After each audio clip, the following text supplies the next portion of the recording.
明けましておめでとうございます。昨年中はいろいろとお世話になりありがとうございました。本年もよろしくお願いいたします。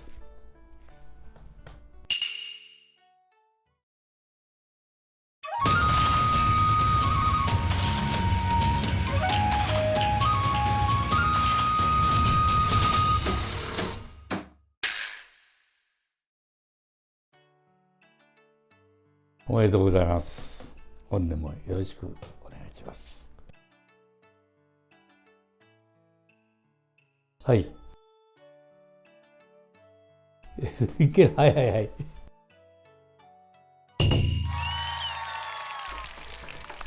100万回すると全部 YouTube を出したやつの合計の視聴あれかね。はい。読んで、一つのね、長い施工をこう見ていただくっていうのがね、楽しいのかなと思いますけど。100万回そんなちょっとその数字がね、俺はあんまりピンとこないんです。申し訳ないんですけど。で、最近 YouTube を見るようにはしておりますけど、はい。ご自身で多少は、はい。やはり同じ職人さんの地道にやってる竹細工とかそういうのが結構見てても参考になるという非常にだからちょっと自分の技術的に情報を得るためにはそういう他の職業のお仕事でなされてる技を見るっつうのが非常に勉強になっております。まだ勉強花壇、はいはい。通常我々の場合ああいう仕事っつうのが結構多いんですよね。やっぱり私のところに依頼が来るっつうのはちょっと困り果てたという形のものとか、お客さんの要望に叶えていくっつう仕事が結構多いんで、はい。そうですね。ですからそれに対応できる施工方法っつうか技術の習得っつうかものはやっぱし心がけています。はい。ありがたいですよね、いつも。それを励みにとしてまだまだ体が動く限り我々と同じ年配の人が現役でやってる方が結構多いんで、今までは人生50年でこういうね定年もありますけども、まだまだ年齢的に関係なしにできるっつうことに関しても挑戦していきたいとは思っております。70なんですよ、本当に。70って実感はないけどね、30代とか言うと70ってどんななんだろうと思うけど、俺もそう考えていたけど、だけどこの仕事って60ぐらいから自分がやってきた蓄積で自然と体が動けるっつうか、その良さあるね、逆に。長くやってると体に染み込んじゃってんから、体が体の動きはね鈍ってきてんですけど、だからすごくその分においては仕事は自然体でできるという感じにはなってきてます。だからそれは多分仕事を一つのものを携わってきた人はやっぱりそれがあるのかなと思いますよね。それで65で定年っつうのがもったいないような、そっから70代を生かせと、70代の人間のパワーをもっと活用世の中がした方がいいんじゃないかって気がします。はい。70だとね、頭感覚的にはあんまり年齢的にはないんだけど、周り状況が変わるじゃないですか。息子たちが子供が生まれて、そうだ、おじいちゃんになったんだとかね。で、孫がじいちゃんって呼ばれると、それらしくしなきゃいけないみたいなこともありますし、息子たちには自分のやってる姿を見せられきせやけど、多少孫にも自分で現役的に作ってる姿を見せたい年までは頑張っていかなきゃいけないかなとは思ってますよね。はい。いやまあ一番ね自分の理想仕事やってて若いのが「あ、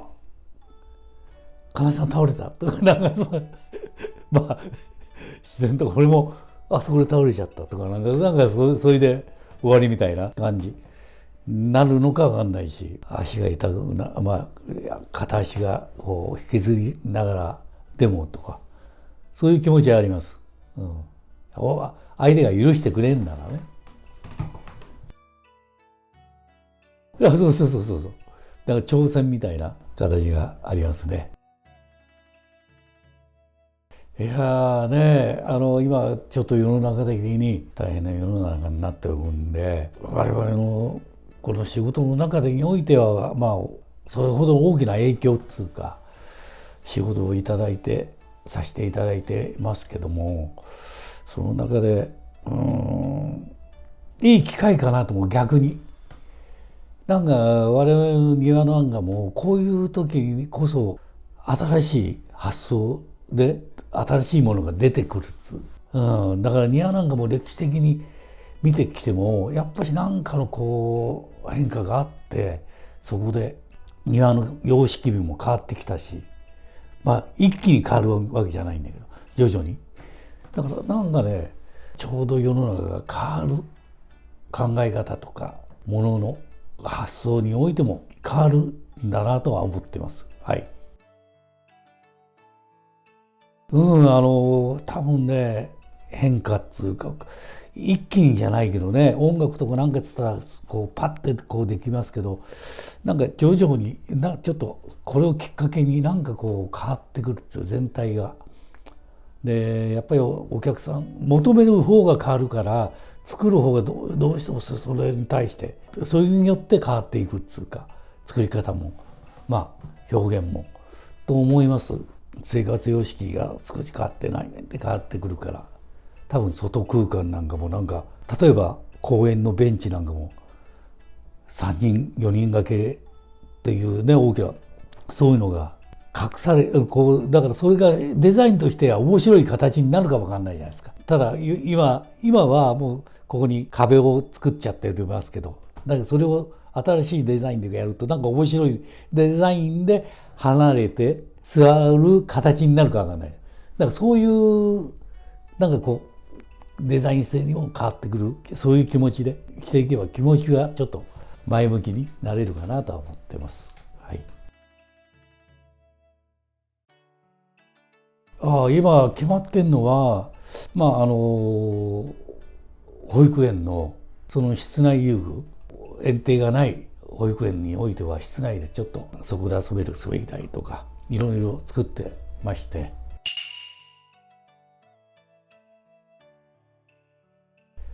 まあ、今回はちょっと室内でも大きめな広さちょっと広いんでそこに作る予定のが一応決まってます。それと別の幼稚園です。これは今度は幼稚園なんですけど園庭を作ってほしいという自然的な雰囲気のなんか規制の遊具じゃなくしてそこで遊べる自分たちが落ち葉拾って水に浮かしたりなんかそういう自分たちが想像して遊べるような空間をという形の園長先生なんかもご希望してるんで雰囲気の違ったその一角だけは違ったやつでも遊び場みたいな感じですね。はい。